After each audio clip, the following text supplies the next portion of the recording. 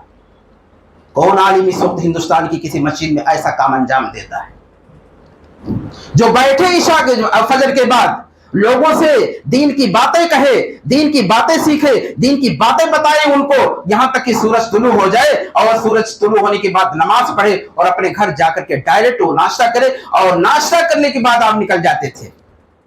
ناشتہ کرنے کے بعد آپ نکلتے تھے, اپنے سماج کو کار نبوت انجام دینا ہے, وفود آ رہے ہیں ان سے ملاقات کرنا ہے, جنگی پالیسی بنانی ہے, خندق کھودنا ہے, مسلمانوں کی حفاظت کرنا ہے, ان کے کاروبار کی فکر کرنی ہے, مسلمانوں کی جھگڑے کی صلح کرانی ہے. نہ جانے کون سا کام آپ انجام دیتے. ایسے انجام دیتے دیتے دوپہر کا وقت ہوتا, دوپہر میں جہاں جو کچھ مل جاتا وہاں کھا لیتے, وہیں سو جاتے.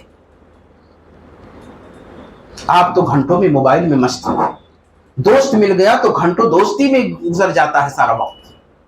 کہیں بیٹھ گئے, کسی پکنک میں چلے گئے, کہیں ہم چلے گئے, کسی پارک میں چلے گئے, تو ہم بھول جاتے ہیں کہ ہم مسلمان ہیں.